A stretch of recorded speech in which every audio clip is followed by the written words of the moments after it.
रवीना के 2 बच्चे थे। वो एक बड़ी कंपनी में काम करती थी। उसके ऑफिस जाने के बाद उसकी सास उसके बच्चों को संभाला करती, लेकिन रवीना को इसकी कोई कदर नहीं थी। एक दिन रवीना अपनी माँ से फ़ोन पर कहती है, मम्मी क्या बताऊं, मेरी सास तो बिल्कुल अच्छी नहीं है। वो समझती नहीं है कि मुझे कितना काम करना पड़ता है। एक तो ऑफिस तक का लंबा सफ़र और फिर 9 घंटे लगातार काम। बैठे बैठे तो मेरी पीठ अकड़ जाती है। खुद तो सारा दिन घर में मजे करती है, जब मन करा सोए, जब मन किया खाए। तभी उसकी सास वहां आ जाती है। अच्छा माँ, मैं बाद में आपको फ़ोन करती हूँ। जी मम्मी जी, कोई काम है क्या आपको? क्या हुआ? रवीना बहू, सारा दिन तो तू ऑफिस के मजे लेती है, लेकिन यहाँ ये बच्चे मुझे आराम भी नहीं करने देते। मेरी तो तबीयत खराब हो रही है। तो आपको लगता है कि मैं दफ्तर में मौज करती हूँ? आपको क्या समझाऊं, छोड़िए। माँ, काम करना भी जरूरी है। मजबूरी नहीं होती तो मैं खुद ही अपने बच्चों को देख लेती।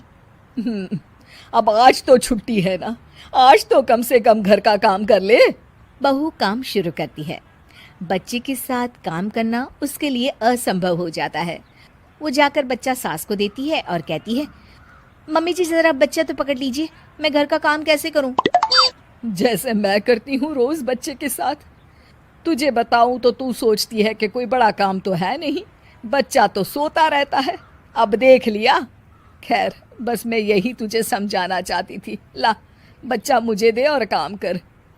बहू मुंह बनाकर वहां से चली जाती है। वो मन में सोचती है, बात तो सही है, बच्चे के साथ घर का काम करना असंभव है। वो किसी तरह काम करती है और अगले दिन ऑफिस के लिए निकल जाती है। ऑफिस में उसकी सहेली उससे कहती है, यार तू तो बड़ी लकी है, तुझे तेरी सास खाना बना कर देती है, बच्चे भी देखती है और तुझे किसी बात की चिंता भी नहीं होने देती। अरे क्या लकी, बदले में मैं उन्हें पूरी कमाई जो दे देती हूँ और अपने बच्चे से दूर रहती हूँ वो अलग। हर किसी को ना दूसरे की प्लेट में ज्यादा घी दिखता है। जा अपना काम कर। अरे फिर भी ये तो है, यहाँ हमारे बच्चे को मैं क्रैश में छोड़ती हूँ, हर पल डर लगा रहता है कि क्या कर रहा होगा। खैर चल, मुझे क्या। बहू घर आती है तो देखती है कि उसकी सास उसके बच्चे को बड़े ही प्यार से खिला रही होती है। वो माँ को देखकर खुश हो जाता है। बहू मन में सोचती है कि बात तो सही है, सासू माँ सारा दिन काम करती है, मैं ऑफिस से आकर भी काम नहीं करती हूँ। वो सास के पास जाती है और कहती है, माँ जी थक गई आप? और क्या, सारा दिन चक्कर घीनी की तरह पूरे घर में घूमती रहती हूँ और अब उम्र भी नहीं रही। लेकिन चल तू बता, क्या हुआ, कुछ काम है क्या? बहू कुछ नहीं कहती, मुस्कुराकर वहां से चली जाती है। लेकिन अगले दिन सुबह सुबह बहू सास से पहले उठकर उन्हें चाय देती है। अरे आज सूरज कहाँ से उगा है, तू पहले उठ गई। चल अच्छा किया, मरने से पहले तेरे हाथ की चाय तो पी ली। चलो अब चलकर किचन में लगूं। माँ जी, आपको आज से काम करने की जरूरत नहीं है। काम करने की जरूरत नहीं है मतलब? क्या तू करेगी आज से सारा काम?